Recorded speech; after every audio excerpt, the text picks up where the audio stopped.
Hello, everyone, and welcome to Conexiones. Tonight we're going to be speaking mostly English, and we are live in the studio for Viva Nola. And we're going to be talking with a special guest. She's a contributor writer for the magazine. She's an expert in economic development and is joining us here live in the studio. That's Alejandra Guzmán. Hi. She is also the VP Real Estate and International Business for New Orleans Business Alliance. That's right. How are you doing? Thanks for joining us. Well, it's a pleasure to be here with you. I love talking about economic development and obviously contributing to Viva Nola. So thank you. Thank you so much. And we're trying to speak English so that we reach everybody. And sometimes it's more fluid than others. So I apologize for my stumbling. So I hope you can bear with my accent and enjoy an interesting conversation about what economic development means. But before we get there, I wanted to ask you to tell our viewers what the New Orleans Business Alliance is. Great. So I'll start with that. Thank you for allowing me to be here, as I said. The New Orleans Business Alliance is a public-private partnership with the city of New Orleans, and we focus on economic development for Orleans Parish. We have a suite of services and programs that we offer the community that go in the areas of workforce development. We do what we call a place-based approach. That means that we go into neighborhoods that have not received investment historically, and we want to change that. And we also do business attraction and retention, and of course support to small businesses, because as you very well know, New Orleans is probably 60 to 70% small business. So we recognize that supporting this portion of our business community is super important. That's right. Mm-hmm. And for those who don't know, you're originally from Mexico. What That's city? Right. Monterrey. Monterrey. Yes. And you focus your studies in what? Tell us about your background. Okay, so I grew up in Mexico. I have an interesting story because I was born in the U.S., but then lived in Mexico for 30 years, completed most of my higher education in Mexico. And I focused on business and economic development and corporate social responsibility. That's and right. Really my career started in Mexico, where I discovered that there could be a really good blend between good business practices and a social agenda. I really got in love with that area of work, and actually the reason I came to New Orleans is because when I was working on those issues, while social issues were my motivation, I saw that I needed more business acumen to really push my projects. So I applied for a scholarship at Tulane Business School, and I was very fortunate to get that support. So that brought me to New Orleans, and then, well, you know me personally, but I met my now husband here, and you know what they say, you married somebody from New Orleans, and you also married the city, so I did, and I've been here for almost 8 years now. And you work how long for the New Orleans Business Alliance? 4 years. 4 years. Yeah. So actually, I mean, if it's relevant, I finished my MBA program. I did go back for a couple of years to Mexico, but then I moved back in 2015. Oh, okay. So you went back and decided to return for love. Yeah, it was slowly but surely. That's great. And so you're very involved in different areas through your work and through your volunteering as well. One of those areas is very relevant to what we do here at Viva Nola and Conexiones, and it's diversity. You have been participating in a lot of different panels, talking to different groups about this subject. So why this is like a buzzword now? Everybody's talking about diversity. Everybody's trying to make it a point in their businesses and organizations to increase diversity. But why is that important? Like, why is diversity a main concern now with businesses? Yeah, well, thank you for bringing that up. That is definitely one of my passions. And before I go into this, because I do invest a lot of personal time in volunteering this type of projects, but also I'm fortunate that at the New Orleans Business Alliance, we've made it our work to be equitable. And what that means for us is everything that we do it through a lens of equity and make sure that everybody in our community, even if historically they have been disadvantaged, we give them an opportunity to thrive. So I'm very fortunate to do that in my day work, but also in my personal and volunteer activities. So to answer your question about why it's important from a business perspective, I have to say that when I started this type of work, it was very difficult to prove the case. And I personally had a lot of challenges when I was talking to leadership for the businesses that I was working for to prove that why, in my case, bringing more gender diversity was actually a good business practice. So moving forward, a lot of what I've been discussing in different forums is that now there's a lot of studies done by very reputable organizations that prove that there's actually a business case for diversity.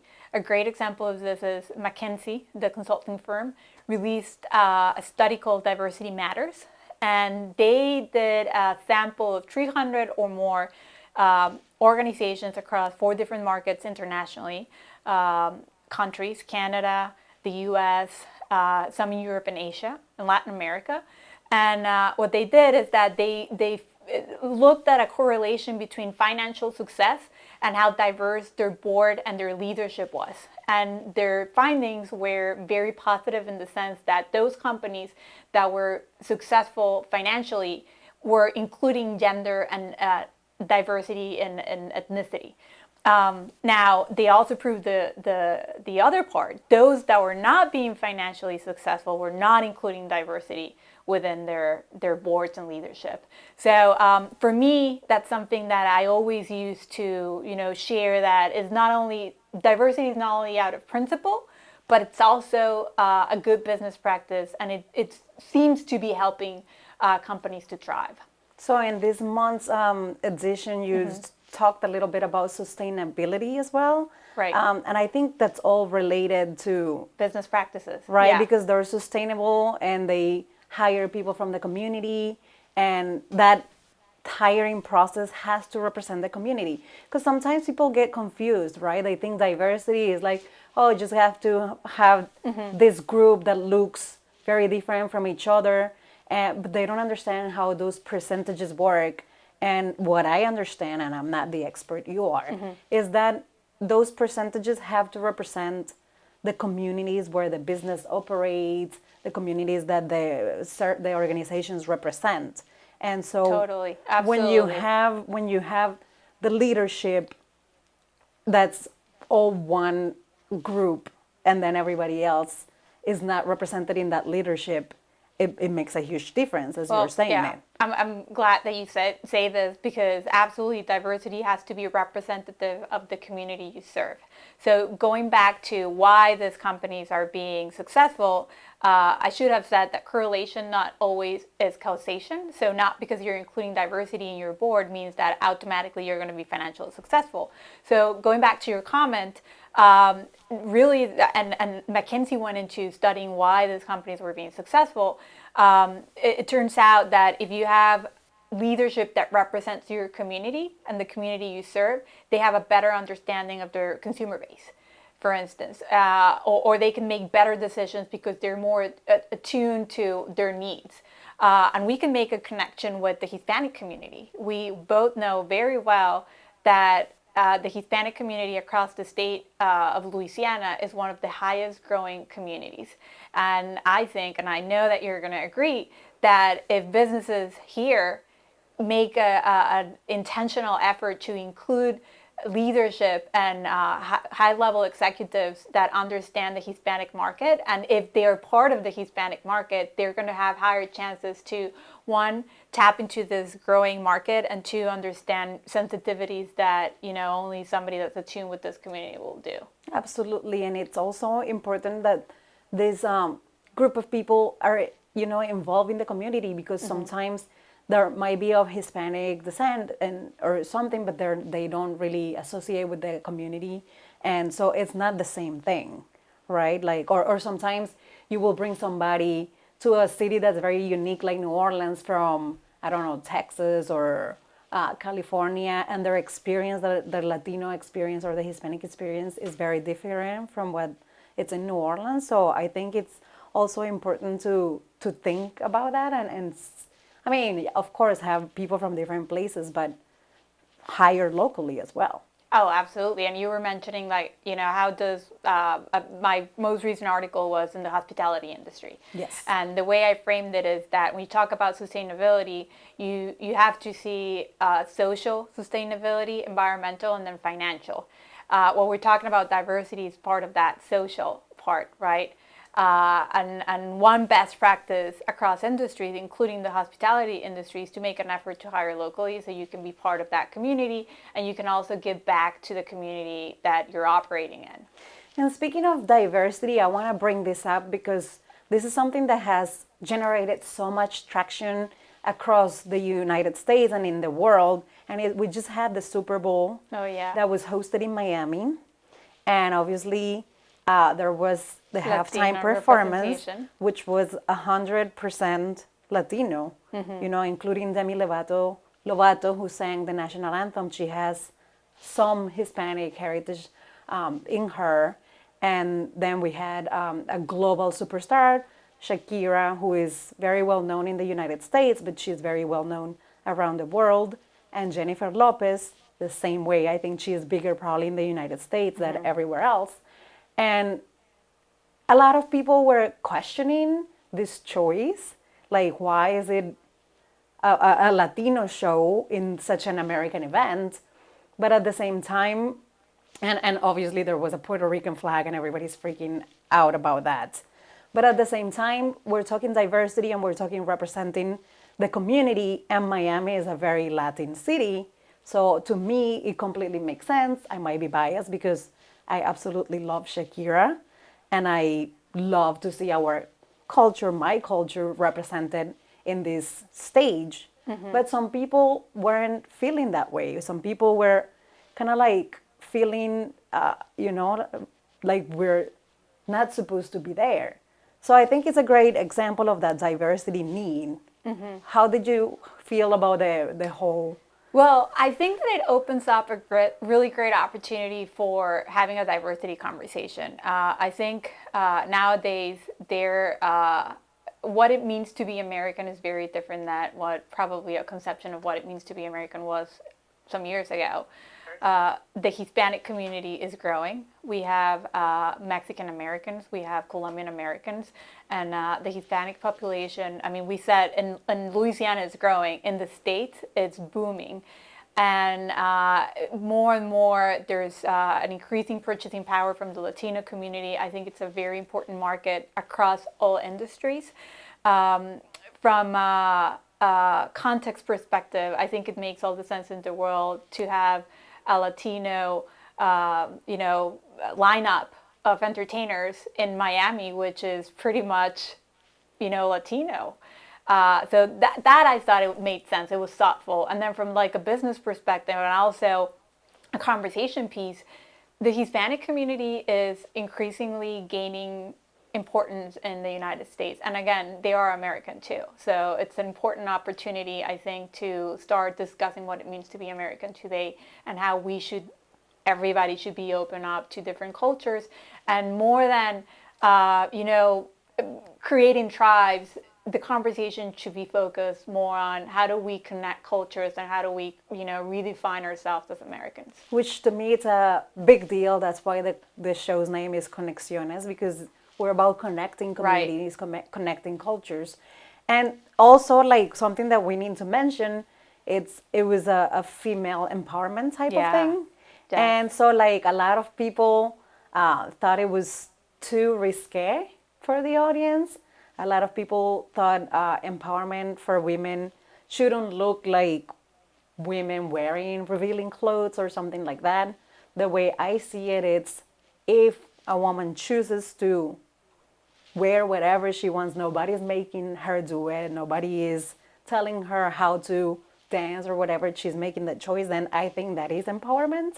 I think they were fabulous. And Shakira, I know you agree because we had this conversation before. I'm a 90s girl. I grew up with Shakira in Mexico. At that time, she was not an international figure, but she is a true artist. She composes, she writes, she dances, she's a great example of, I think, Colombian talent, and I'm very proud that she had that international stage. I loved. I was talking to somebody. I don't remember who it was. If you remember, let me know.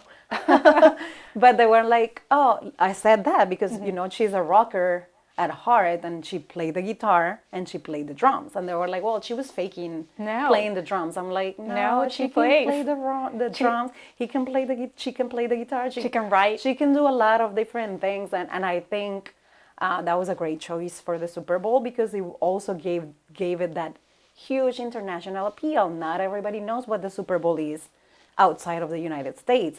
Nobody has probably ever tuned into the Super Bowl as much as the commercial time in the Super Bowl is so expensive because it's so watched here in this country. It's American football. It's not like soccer, which is international. American football is American. It's the U.S. big sport that hasn't really penetrated other countries that much, I don't think. And I think they want to. I don't know much about American football, but I've heard here and there that they're interested in the Latin market.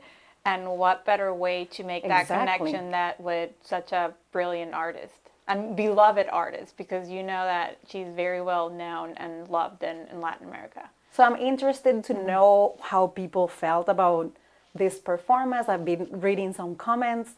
There have been a lot of comments that are opposed to that showcasing of the Latino culture in such a big stage. And what you said, I think is the best outcome. It is that it opens up a conversation, and it's okay to talk about it. It's okay to discuss it. It's okay to hear people's opinion and to do it in a respectful way. That, to me, that's the most important. We don't have to agree. We just have to respect how we feel about something. So, great example for diversity. Very recent, very in our face. Lots of social media tracking on that. What else should we talk about? Diversity in the workplace, diversity in the stage. I guess if we're talking about performance and showbiz, we need to talk about the cultural economy of our great city of New Orleans. Mardi Gras Carnival season is upon us right now. We have parades coming up. We have all these balls and celebrations where they bring a lot of musical acts that perform during those amazing nights. Why is the cultural economy of New Orleans such a big deal? I think that New Orleans it's a fact that New Orleans is a melting pot of cultures. And part of the uniqueness of this great American city is precisely that we have multiple cultures being represented in many forms of art. We can see it in our architecture, in our food, in our music. Even during Mardi Gras season, we see that there's different, cultures being represented in each of the parades. And from an economic development perspective, a lot of the conversation that has been going on, and I must say I'm not an expert on that topic, but I obviously am part of the conversations within the economic development context. There's a lot of effort to support local artists and that culture go to the next level, so they can leverage their uniqueness and their talent, so they can actually also reap the economic benefit. So there's a lot of conversation about that. And let's talk about a specific example of something that New Orleans Business Alliance has been putting together, which I think it's great. Remind me of the name of the event where they're telling local musicians how to commercialize their music. Yeah, so it's the music economy. What some of my colleagues are looking to do is, particularly from the gender perspective, is give more opportunities for female talent to actually do their own production of music. And, they're already working the backstage, but how do we help them to go into, break into the next level? And just because you mentioned female artists, I want to make a big mention that in March 21st, there's going to be the Rock and Rouge Women's Music and Food Festival. Oh, there you go. This support is female exactly. talent. So they do that. The food vendors are going to be like women-owned restaurants. The artists are mostly going to be women, and it's a perfect celebration of that artistry brought by women in the city. And supporting them to get to the next level. Yeah, So and booking Yeah. them for this event, because sometimes, it happens in every different industry, and sometimes women are overlooked in the music industry when booking happens and all that. This is going to be in Lafayette Square Park, March 21st, and obviously March is Women International Month. March 8th is the International Day for Women. on the topic of women leadership, there's Yes. something that I want to share with you, which was a fabulous experience. Yes. I just went to the Loyola Women's Leadership Academy. As you know, Loyola just brought in female leadership as their Yes. president, Tanya Tetlow, which has been doing great work. And part of her, I think, legacy now is inaugurating this leadership program focused on female talent. And through a year, we received information that helped us work on our technical skills as managers and leaders of organizations, but also soft skills, which, as you know, as you're growing within your career, you really need to blend, have a good blend between technical and soft skills. A really great component of this also is that they pair you up with a mentor.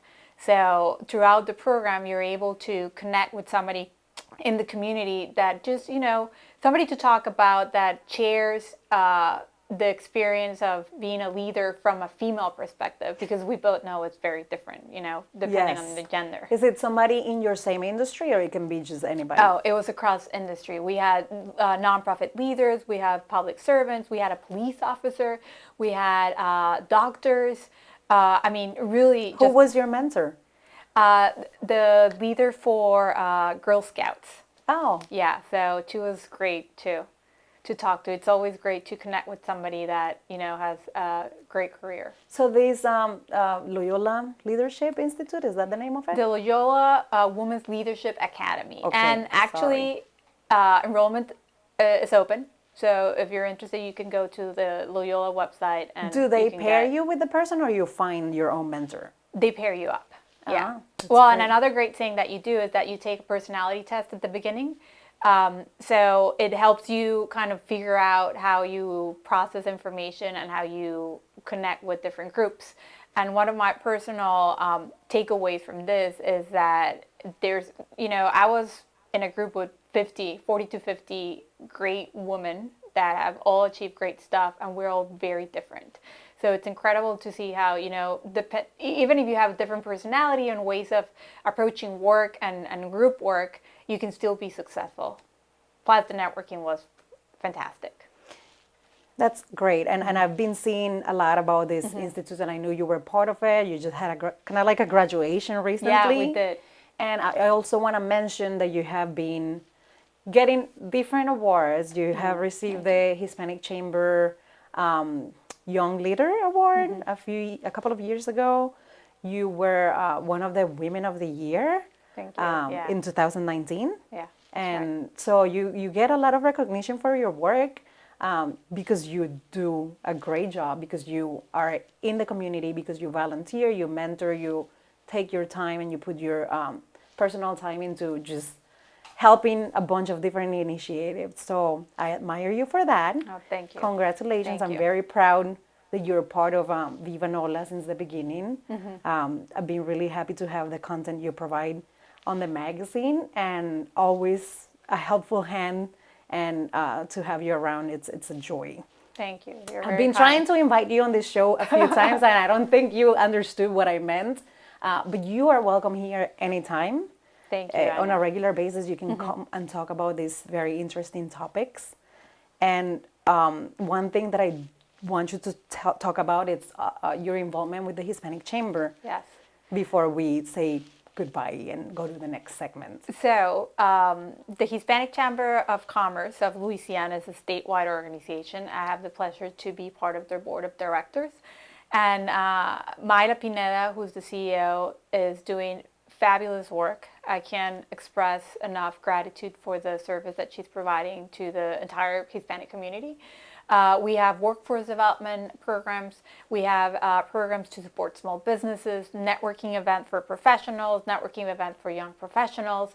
and a lot of networking opportunities, even at a cultural level. Well, we were discussing about culture and diversity, and one of our yearly events is the Day of the Dead, Dia de los Muertos, in November.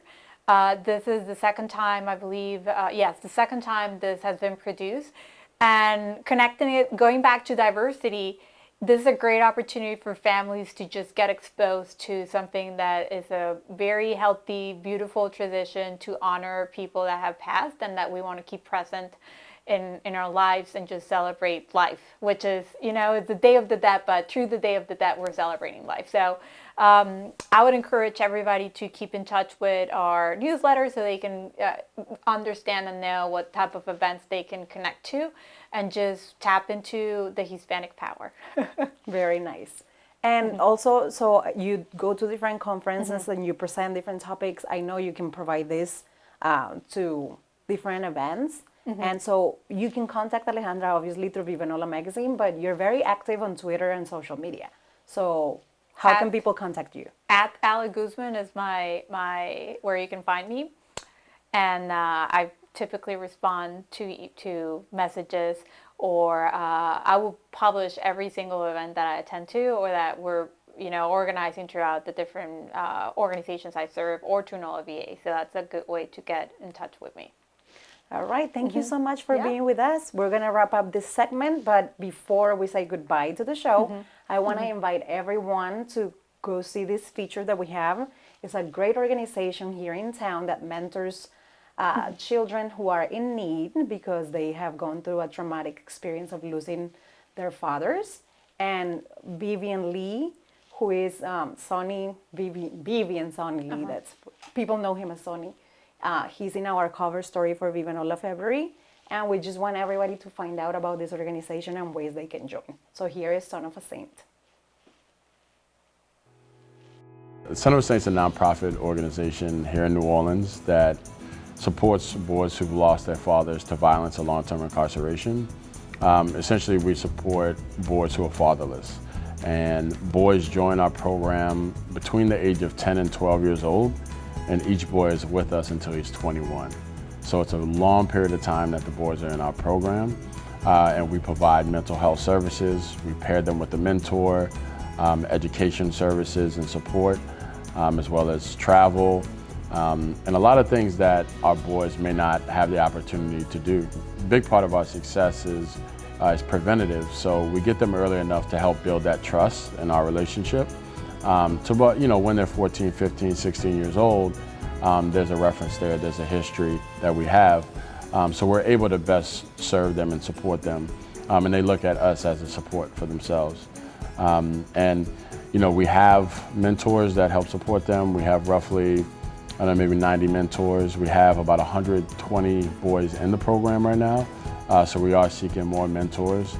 Our staff, we have about 15 full-time, and it's made up of case managers, education coordinators, mental health supporters. So, it's a holistic 24 hours a day support. It's not after school care, it's not before, it's everything. From when our boys wake up to when they close their eyes, we know what they're doing, we've arranged activities for them.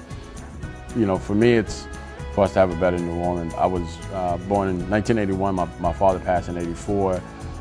3 years. I was 3 years old. He died in front of me of a heart attack. He played for the New Orleans Saints.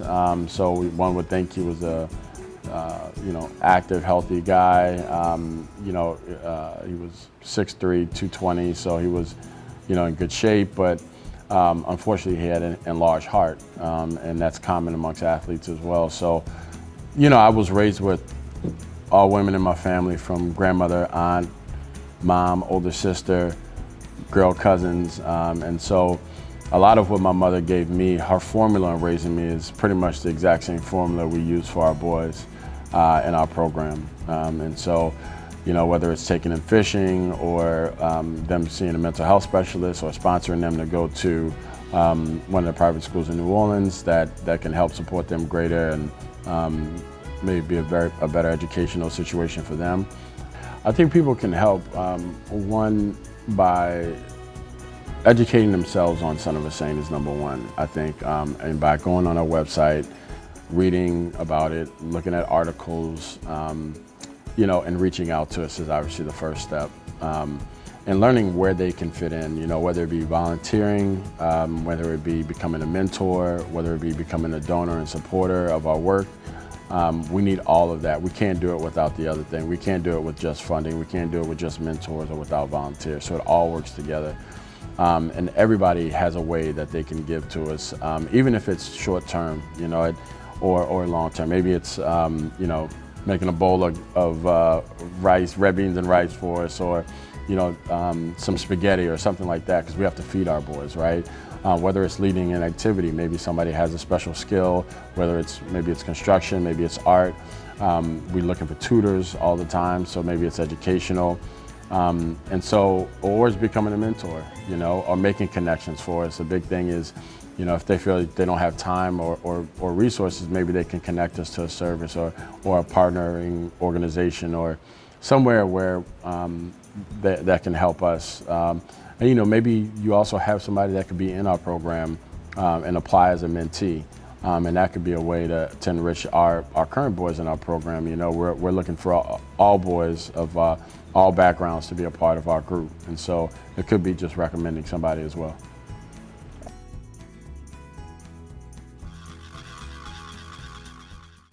Here are the Viva Nola recommended events for this week. TED Festival. This Vietnamese New Year celebration takes place Friday starting at 2 p.m. and lasts until Sunday at 3 p.m. Come celebrate Vietnamese traditions, try amazing food, and share with a vibrant community in the east of New Orleans at Mary Queen of Peace Church, 14001 Dwyer Boulevard. Crew of Bilge. The Mardi Gras Boat Parade takes place Saturday from noon to 4 p.m. The Crew of Bilge's 2020 theme is cartoon characters.